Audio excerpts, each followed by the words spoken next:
So before we even start, I just want to tell you that the River Garden is an amazing place. There's so many things happening here. So right out here, I checked with him first. There's a couple getting married.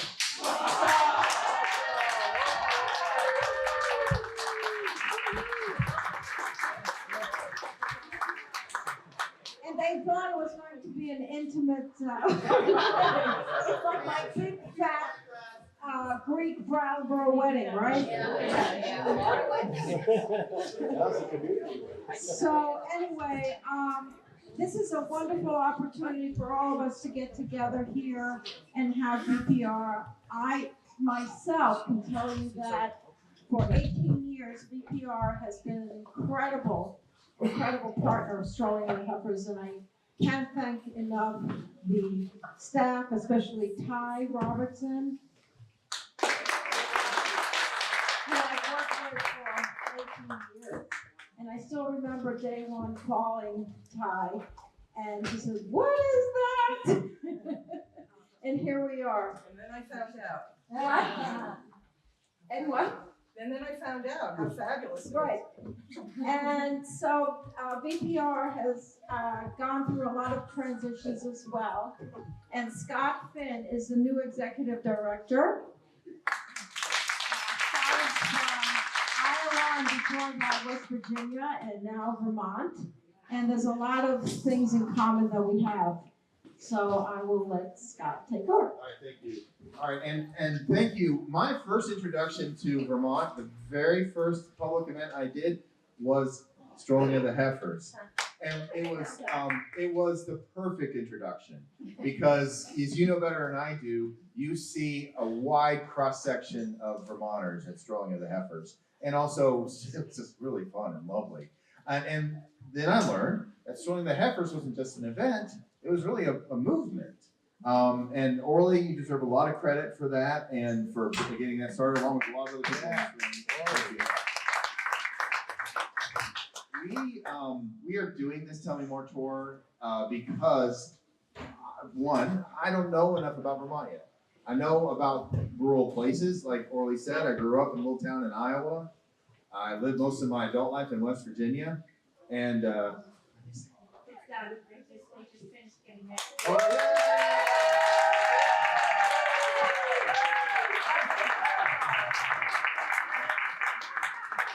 That's so cool. This will always be the place where someone got married while we were doing this. Tell me more. Well, and so, hey, why are we doing this? Because we wanted to be more active in the community. And in Brattleboro, this is a place that has such tremendous support for so many things, including public media. And I think part of the reason that we have that support is because we have the support of the Strolling of the Heifers, of the Latches Theater, and am I saying that right? Latches Theater and Art Center?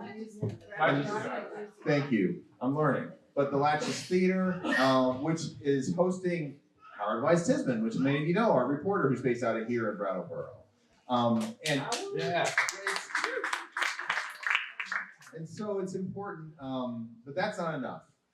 We have more than 50 full-time employees and do a lot of different things. We report, but we also have music and other cultural programming. And we want you to tell us what we can do to serve you better. And also we're trying to figure out what is the biggest challenge facing Vermont and what can VPR do as this organization that knits Vermonters together to solve these challenges. So that's why I'm here today. Just a tiny bit about me. Yeah, I grew up in a little town in the middle of nowhere in Iowa. And then after college, I ended up, while I was in college, I had this really cool job where I took kids from inner city Boston and New York on backpacking trips in the Green Mountains and the White Mountains. And so that was my first introduction to Vermont. And like a lot of people who get introduced to Vermont that way and the people and the place, in the summertime, you look around and you say, oh, if I could ever get back there, maybe someday. Little did I know. And so I then became a VISTA worker in West Virginia. I was sent to West Virginia to do that. It was a town called Big Ugly Creek. That's the place I was sent. It's actually a small, beautiful little place. And we took an old elementary school that had been abandoned and worked together as a community to turn it into a community center. And 25 years later, it's still there. And that was my graduate school and working with the community. When I got there, it was all worn out, torn down, and I was sent to this community to fix it, but I didn't know how to do anything practical at all. I didn't know plumbing or electricity. I didn't know how to raise money yet. And so I just stand out there in front of the broken down school, like playing games with the kids in the community. And that brought the parents down, especially the mothers. So who is this weird guy who is playing games with our children? And I told them my story of woe, which was, how are we gonna fix up this building together? I'm gonna fail, they're gonna kick me out of Vista.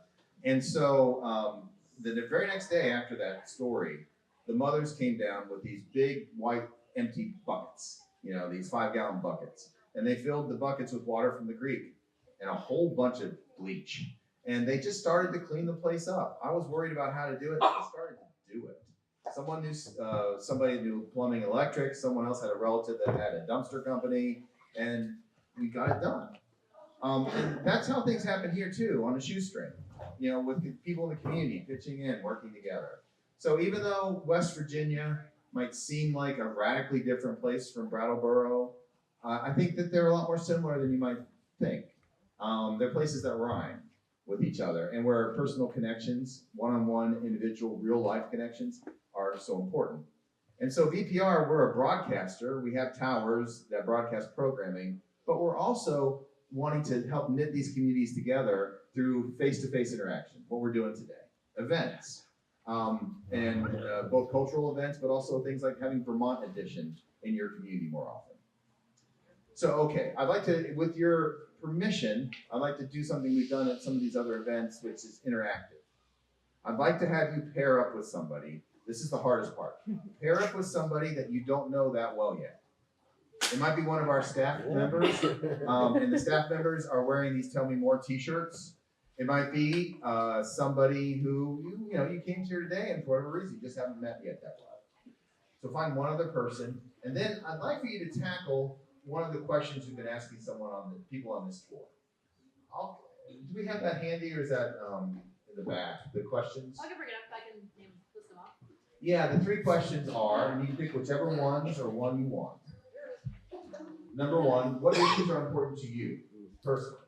What issue or issues are the most important to you? 2, what's the biggest challenge facing Vermont and the region? And then 3, how can VPR serve you better? You can tackle all of them, you can tackle one of them, it's up to you. And then with your permission, again, I'd like for people who are comfortable to share their results with the larger crowd at the end of this. So really, this is a way for us to gather information about what you think VPR should be doing and what issues VPR should be covering. So those 3 things again, really quick. What issue is important to you? What issue is important to Vermont? And then how can we serve you better as an organization as VPR? All right, so find your other person, start talking, we'll report back. Okay, you're gonna have a chance to share some of the things that you heard, but before we get started, I want all the VPR staff members to come on up, and I want you to introduce yourself and explain what you do within VPR. Haley, you too. Everybody come on up and explain what you do within VPR. And so if you hear like, oh wait, I'm having trouble with my signal, you might want to know that this first person does a certain thing. So here we go. I'm the one with the target on my back. Hi! My name is Kira Parker. I am a broadcast engineer. That's not that. 1-800-639-639. So my name is Brendan Kinney, and I oversee all of our fundraising and marketing. I'm Brian Marshall. I am also a broadcast engineer, taking care of transmitters all around the state. I'm Ty Robertson, coordinator of community engagement, and I do stuff like this. I'm Howard Weiss Tisman. I'm your reporter for Southern Vermont. I cover Bennington to Brattleboro up to the Upper Valley. It's a big swath of Vermont, but it's beautiful. I drive around all the time, and thanks for listening. I'm Victoria St. John, Director of Operations, and if I'm doing my job right, you don't know I exist. I make sure the audio going in and out of the building is in coordination with the engineers and with NPR and local producers.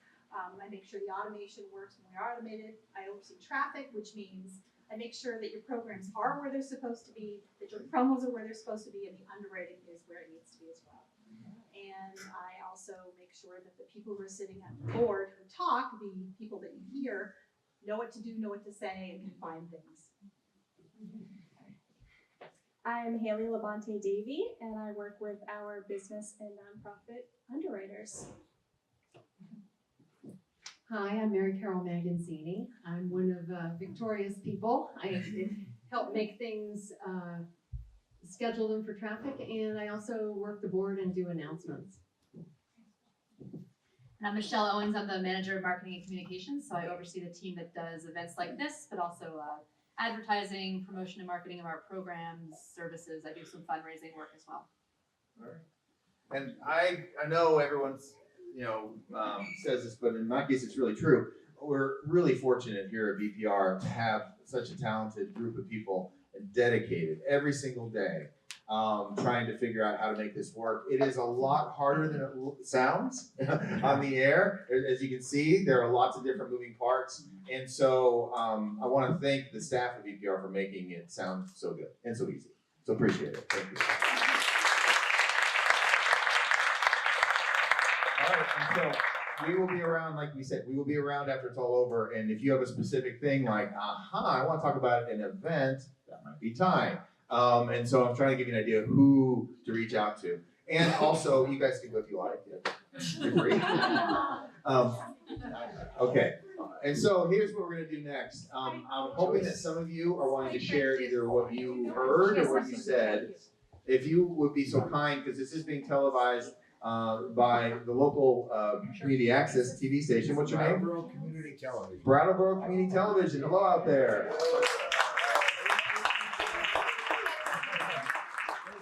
So for the sake of Brattleboro Community Television, if you could come up here and take the mic, and then just explain what you either heard or what you said. Who wants to be first? Yeah, come on up. Introduce yourself if you don't mind. Nancy Rouse and Victoria and I were talking, we both agreed that we would like Vermont Public Radio to make connections with, for example, the really unseemly, hot, miserable summer we had with climate change. We feel like we didn't really hear about that connection, and I think that there's no doubt that the type of summers transitions we've been having are related to climate change. So we wish that there would be a little more of that connection when we have a heat wave that doesn't cool off at night, and it just isn't the way it used to be here at all. So, thank you. And maybe we could have the Eye in the Sky guys do a Vermont edition or something, where they explain it in great detail. I love Eye in the Sky. Yeah. Shorter weather. But you want them to be, you love them but less. Heard you. I'm Brattleboro. All right, one at a time. Yes, ma'am, come on. Okay, you're gonna come on up? Okay. That's all I had to say. All right, we'll do a quick audience involvement here on Eye on the Sky, which is our weather forecasting. Okay, 3 choices. There's too much of it, it's just right enough, or there's not enough. How many people think that we need more and longer weather on the air? I'm biased. I love it. I would just do it all day long. You know where I stand. Okay, how many people think it's just enough? And how many people think it's maybe a little too much? All right, thank you. That's helpful. That's not scientific, but it's helpful. Anyone else want to be next? You want to be next, ma'am? I'll just For the say sake about the weather, just that we don't get to hear what's going to happen in Brattleboro. Yeah. Unless we turn our radios onto New Hampshire. So more Brattleboro weather. Okay, heard. Yeah, do you mind, maybe I can come back to you. Would that be easier, sir? I want to try to help the people hear what you have to say. There you go. There were recent news items that Brattleboro Memorial Hospital had to return $1.65 million. They were charged with Medicaid and Medicare fraud. The agreement was that they didn't have to admit anything, explain anything. And their excuse was it wasn't fraud. We really provided the services. It was in correct building code. So in other words, oh, we're fine, it was just mismanagement, which is weird. So where's Howard? You Wait wanna? a second, I'm not done. Oh, I'm sorry. I think we need some serious investigative reporting, because it just came and went, and there's no details. And they send us appeal letters, send us $25, $50. That's a lot of money to make up what really happened there. And the CEO should be asked uncompromising questions, and I think the board of directors, members, individuals who are supposed to be overseeing the CEO also have to be asked, where are they on this? I appreciate it. Thank you. I appreciate that. And yeah, it's hard to ask tough questions. And I will say that, first of all, the first point of contact is always your reporter. Now Howard is a little overtaxed, to be fair. We've given him, in addition to approximately 1/3 of the landmass of Vermont, he's also covering education a lot for us too. Quick story. I was a newspaper reporter for most of my career. I worked for a place called the Charleston Gazette in West Virginia. It's a wonderful family-owned newspaper. Two things happened in the Charleston Gazette last year. One, it won the Pulitzer Prize for its reporting on the opioid epidemic, investigative reporting about how these companies were dumping these pills in these communities. And then it went bankrupt. And after it went bankrupt, a lot of the good people that did the work on that investigative series lost their jobs. One of the things we're trying to figure out here in Vermont and at VPR and at other places like VPR is how we can keep journalism going. Across the state, we've lost about half of the journalism jobs in a generation in Vermont and everywhere else. And so VPR is trying to pick up the slack as much as we can. And your support's really important to that. And we're gonna try. We're gonna try our best to do all of these stories, many of them as we can. Okay, who wants to speak next? Yes, sir. Come on up. I'm Sam Badaglino and I live in Grafton. My basic problem is we cannot hear VPR. Yeah. We can't hear 88.1 half the time, or your station, or the station broadcast from Brattleboro. So it forces me to turn to NHPR to hear the news. And sometimes I just wonder if I should change my support, because I just can't hear you. And I've heard for years that the signal's gonna get better. It doesn't get any better. So, and a lot of you know this better than I do, so I will give you what might be a rudimentary lesson for you in broadcast delivery. It's all about line of sight.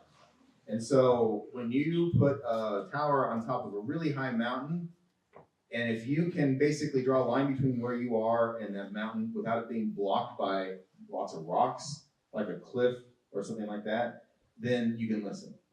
The problem with southern Vermont in particular is that there are lots and lots of hollows, in West Virginia we call them hollers. There are places that are down in the valley where people live, and sometimes there are rocks between us, where you live, and where the tower that we have is. We could boost the power of that signal by 10 times, it wouldn't really help. It's not about power, it's about having a clean line of sight. Put some towers in New Hampshire. Well, so it might be about building new towers. Same problem in the Upper Valley. You always hear New Hampshire better than Well, and it always, maybe not. I think it depends on where you're driving and where you live. Some people can hear us better, some people can hear them better. Maybe we could get more, I tell you, if we could get towers built over time in even higher places, but that's hard to do, there are environmental issues. Look, we are aware of it though, but it's not something we can fix. I don't want to promise you things, fix easily, because I don't want to promise you things that might be hard to do. Maybe there are other ways to listen. Some people can listen through streaming, not everybody, but listening through computers and smartphones, and we'll continue to work on it. And Kira, do you have a better answer? Come up here. It's really sad when you have someone who is, doesn't know anything about technology, talking about technology. No, go ahead. What I was going to say about that is I've met a couple people who have been trying to listen to the station that is closest to them. Sometimes the station that's closest to you is not actually the one that you can hear the best. So I think we might have one on the back table, but if we don't, come see me afterward. I can get you a list of the frequencies to try down here. Because we actually have multiple transmitters and translators all over the place, and one of them might work better for you. Well, I've tried every one, and right now, when I get VPR at all, it comes to Windsor. Okay, I can't get Brattleboro. Okay, Brattleboro's 45 minutes away, Windsor is over an hour. Now, you're from West Virginia. How was the reception of West Virginia? Now, West Virginia has more mountains than. It's worse. It's so much worse. And I have to say, we do have one of the more well-run networks. There becomes a point in time when it's diminishing returns, where you could keep building more and more towers and pick up a few hundred people here, a few hundred people there, but then it's so expensive we can't manage the network anymore. So it's something that we're always looking for. When there's an opportunity to maybe move to a better tower, a higher mountain, we try for that. And you know, this is a place where I don't think we had a signal at all until fairly recently in time, right? And so it's a process. We didn't have a signal, and then we bought a signal. The signal we have serves some people okay, but doesn't reach you. Maybe over time we'll be able to keep working on that. I hope so. Otherwise, we can't hear Howard. Which is tragic. Yeah, one more. People here, I bet a significant number of people, including me and Putney, get better New Hampshire Public Radio. And maybe you could find out what makes their signal work for people in this valley, in the New Hampshire River Valley. Because it's true, New Hampshire is much clearer for me and Putney than Vermont. I appreciate it. Okay, who else wants to speak? Yes, ma'am. Hi, I'm Katrina Spensman. I work at New England Youth Theater, and my friend and I my new friend and I, were talking about this idea that we had that you could try to focus on the smaller communities. So maybe once a month have an hour-long program, or once a week that focuses on Brattleboro, because we have so much to offer here. Not only New England Youth Theater, which but you know, we've got NECA, we've got the retreat would be, we've got a whole lot of things going on here that I don't think people hear about, and it would be lovely. And then you could go to another community and talk to them, and maybe 10-minute blurbs about each place. I mean, each place within that place. Thank you. And I'm not diminishing, I hope I'm actually building up your point by saying we're hearing that from other people in other places too. Right. Okay. Yes, ma'am. Come on up. And Michelle, you'll keep us on time, right? Yeah. Sure. I'm Lynn Garrett, and as many of you know, I publish Vermont Arts and Living magazine. I was really surprised to see that you have stopped art house. And I'm curious as to, does everybody know what art house is? Yes. Hello? Is that better? Okay. What? I think I'm speaking into the mic. I mean, I'm trying to. So it's Lynn Barrett. I publish Vermont Arts and Living magazine. There's some copies up there on the table if you haven't seen the fall issue. And I was very surprised to see when I was figuring out who was going to do the Art Hounds for the 40th anniversary of the Putney Crab Tour, that it doesn't exist anymore. And I'm wondering why, and how can we maybe think about bringing that back. I mean, arts and culture is so important to this area. So if it's just going to be covered in the news, I don't think that's going to do it. I appreciate it. Why did it happen? I think the idea was, and this happened right before I got here, but I think what I've heard is that we'd like to do something. We'd like to cover the arts in more depth. Now, how we do that is something we're still figuring out. So you're catching us kind of in the middle. But you should rest assured that every community we've been at, every single one, the arts has been mentioned as something that we need to do a better job of covering. And also, it seems like it's a huge part of the community's economic life. Even more so than places I've lived in Iowa and West Virginia and Florida. The arts are really vital in Vermont, in every town. And so that's not just a responsibility, it's an opportunity too. I'd ask for you to be patient, but we are aware that we need to do more for the arts. Okay, yes ma'am, right here, if you don't mind coming up.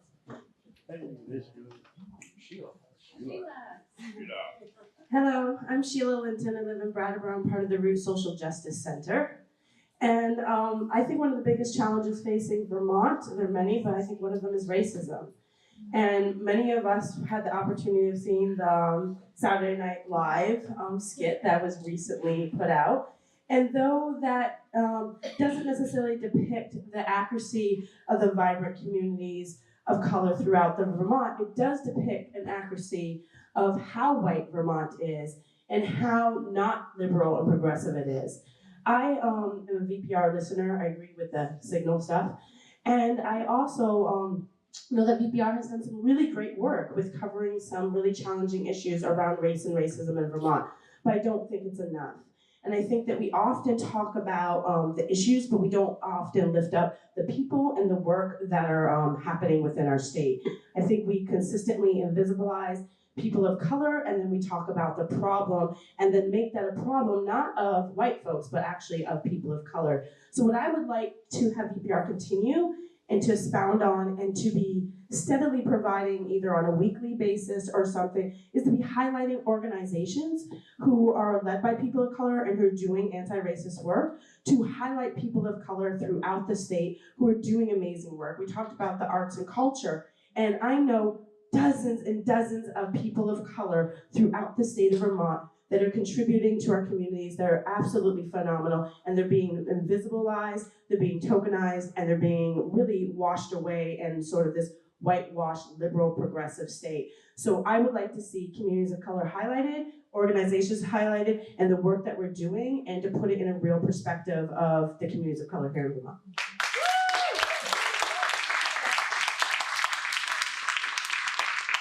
Thank you. I hear you on that. And as part of that, I think one of the things, and I'm a former reporter, so I have this problem personally. We're taught that the only news out there is bad news. You cover it when bad things happen. And when it broke my heart when Kyle Morris did what she did based on what happened to her. It broke my heart and made me think like, whoa, where have I moved? And so what we're hearing from people, it's not enough just to cover that. That's what I'm hearing from you as well. And we, our problem with reporting usually is that we just say, here's a problem, and then we walk away from it. We're like, well, solutions are other people's issues. Fixing the thing is someone else's problem. We're just gonna point out the problem. And I think what I'm hearing from you is that it's not enough to do that. We need to point out the solutions that might be out there, the people that are making the solutions possible. And one of the reasons why I wanted Howard here and why our reporters and producers are here is to hear that directly from you. So they know that that's what you want and that's important to you. And keep on us, email us, call us. Don't let us forget that we made promises to try to do a better job in telling about the good things that are going on, the solutions, not just the problems. Right. Okay, we have one gentleman right back here actually. Come on up, if you don't mind. Yeah. And then, how about you next? Okay. I just want to say thank you for coming up here, showing up, and thank everyone for being here. There's a lot of issues and a lot of good and bad that's going on in here in Vermont, and following up with them. There's an underbelly of homelessness. We're dealing with poverty, housing, alongside with that. But there are a lot of good. There are a lot of other industries and a lot of other people out here like Worley who help out, and with Sheila also, we see that. They're helping the people of less fortunate who don't have that by creating the Farms to Table culinary arts programs and doing these things. But I spoke to Hal, I want to get to him, but I was listening on the radio about O'Brien, who's coming up, dealing with COSA, with people coming out of the jails and coming into the community, dealing with that. And I think what it is we need to do is also do follow-ups, not just to sort of see where they're at today. How are they doing? What's going on? What else we need to do? Rather than just saying, okay, here's this story and then that's it. But we need to network together as a whole, as a community, to work these issues and work these problems out together. If we can make it a better place. Brattleboro is already great, but we can make it great. All right.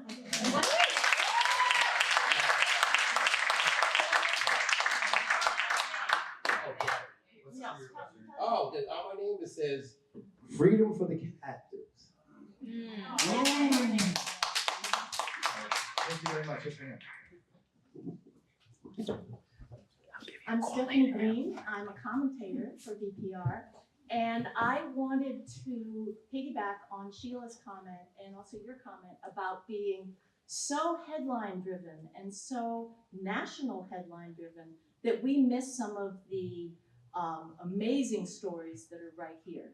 And if we have to piggyback on national news that is sometimes a little bit skewed to the negative and to urban areas, we miss a lot of the amazing things that are going on here, the Brattleboro Words Project, the Brattleboro Literary Festival. I can go on and on and on and on, and I won't.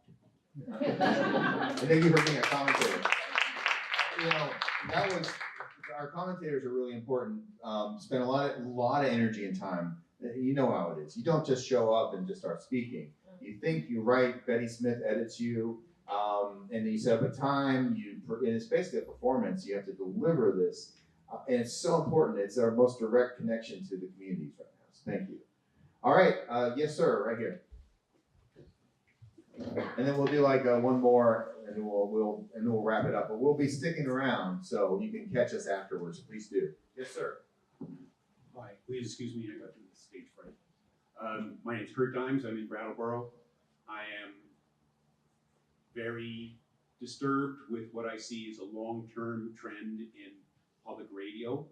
I think VPR and NPR have become, in effect, the bargain basement advertising arm of commercial TV. Wow, that's a relief. I'm thinking about what I hear every day on public radio is love. It's what makes a Subaru a Subaru. That's a commercial. Coffee roasted for friends. I think they'll sell their coffee to me and other people. These are commercials. VPR is rampant with commercials. And so much so that there's even a time when you have your so-called sponsors on to say how effective their sponsorship has been. I quote one. He said, "Every time our commercial ran, we saw a jump in sales." This is one of your sponsors said that. So, and the one of the programs had an entire program about the Game of Thrones, which is a commercial TV program. Okay. So there's just too much commercials on non-commercial radio, and I feel that the mission of the commercial radio has been undermined. I appreciate it. Thank you. And I'll give a brief defense. First of all, first and foremost, my newspaper that I love more than anything else didn't stop doing great journalism. It stopped making money. And so there needs to be support. And one of the reasons why I personally jumped ship from newspaper journalism and went into public media was because I talked to my journalism professor from college. I got a job offer to work for West Virginia Public Radio as a reporter, and much less pay. And I thought it was a crazy thing to do. And he said, and this was 15 years ago, he said, "No, do it now. Do it now, because this is the place where you're more likely for the rest of your career to be able to support great journalism." Because their funding model works. They've figured out a way to have support from a variety of different sources. In Vermont Public Radio, a very small percentage of our funding comes from the federal government, and none from state government. There are other states like West Virginia, which actually state government provided 1/3 of the funding for West Virginia public broadcasting. But Vermont, no state funding. Not a bit. And so, and only a tiny bit of federal funding. 90% of our funding comes from two sources, main sources, community sources. Membership and nonprofits and businesses in Vermont that underwrite the program. If we don't accept underwriting, a lot of people get laid off. A lot of stations get shut down. What I'm hearing folks say across the state is they want VPR to do more and to pick up the burden of doing more journalism, investigative journalism, community journalism, solutions journalism. That takes money, it takes resources. And we're doing everything we can to raise resources for members. We have very generous members. We have 28,000, which for a state our size is pretty freaking incredible. It's really good. Half of those roughly are sustaining members, which also is really good. But that by itself is not enough for us to be able to do what we need to do. And so, yeah, we do get some corporate and nonprofit support. It is about, on average, less than 5 minutes an hour. It's more in some shows and less in others, but it's a lot less than you have at a commercial radio or TV station. And so I would just ask for you to consider that when you're saying this. The final thing, the most important thing, is whether you agree or not that we should accept underwriting, you should know that it never, ever, ever affects VPR's journalism, one single iota. And I can give you several examples where we've actually had to stand up and do unpopular things that underwriters did not like because we were protecting our journalism. It happens every single day. Okay, anyone else? But I understand frustration, and we should talk more afterwards. I will increase my membership if you undo the commercialization. If you increase your membership by $2 million. That's a challenge. Read out the names of the sponsors, but we don't need all the blurbs. Well, I tell you, Brendan is here. Who is here from underwriting? Haley is here. Come see us afterwards and talk to us. Or the incessant I understand. I understand. I tell you, come and see us one-on-one. Let us know. But I really want to spend a little bit of time also talking about the issues facing Brattleboro, because we're hoping to spend next year coming back to the community, not just coming here for this, but actually coming here maybe to do a show, for example, about the issues you're facing as a community. And so what I'd like to do is end on one or two people talking about the issues that they talked about that are facing Brattleboro that they'd like to hear VPR do more coverage of. Yes, ma'am. Can you come How up? about Wyndham County itself? Yes. Oh. I understand Brattleboro is important. I mean, I come from Wardsboro, and I would bet half the people in this room, it's 25 miles away, will say, "Where's Wardsboro?" Well, come on. You want to come on up as well? Please do. You know, Yes. but I mean, that's the type of thing.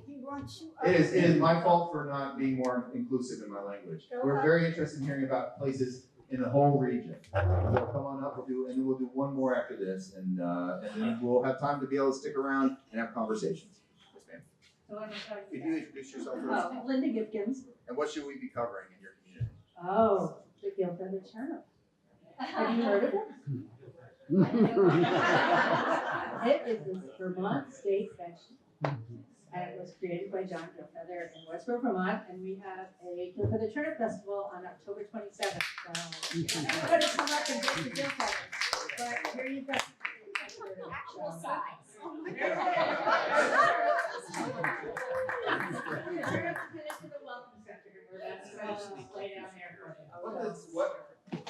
What does the turnip mean for your town? What does the festival mean for your town?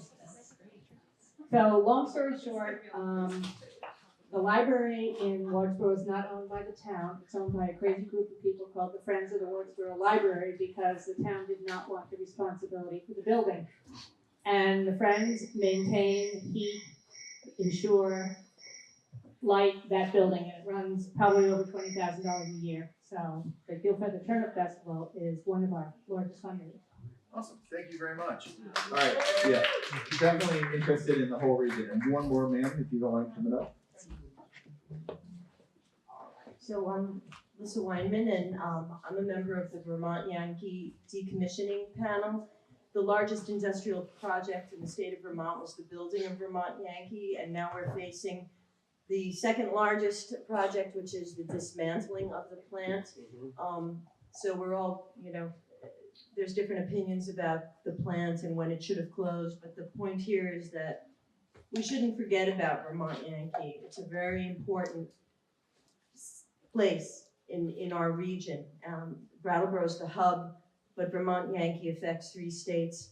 There's nuclear waste that's being stored there, perhaps indefinitely, and it's probably never going to be carted away. And the community really needs to think long and hard about what that waste could mean in terms of potential federal support for us playing the role of hosting that waste and keeping it safe for God knows how long. So I just, it's a great area, it's wonderful, we're the gateway to Vermont, we're close to New York, close to Boston. We've got so many attributes, and actually, Vermont Yankee might be one of them if dealt with correctly. So I just wanted to put that out, that I think that don't think the story's done with Vermont Yankee. It certainly is not. And I'd like to see more coverage of that. Thank you. So we're not going anywhere. I'll be up here. Anyone with the Tell Me More shirt on the outskirts is going to stick around. Find us afterwards. Tell us more about what you think. But the main thing is, we don't always agree with each other. We're Vermonters. We speak our minds. But the way I see VPR is like we're one big town meeting, continuous town meeting, bringing all people in the region together to talk about the issues we face. And that even as we disagree with each other and have different ideas and different priorities, that we're the place where these conversations can happen civilly. And that in America today, that place, that civil place for conversation, it's dying. It's not like it used to be. But we can keep what we have here. We can protect this. And VPR is a huge part of that. So thank you for coming out, and please, make sure if you have any questions, comments, or concerns, two things: find us, or there are these white comment sheets on the table on the way out. If you fill those out, each one of them is cataloged. They're put into an electronic database, and they're also the physical pieces of paper are put up on the wall at our headquarters next to the bathroom, so everyone sees them. Thank you all for coming and for having us.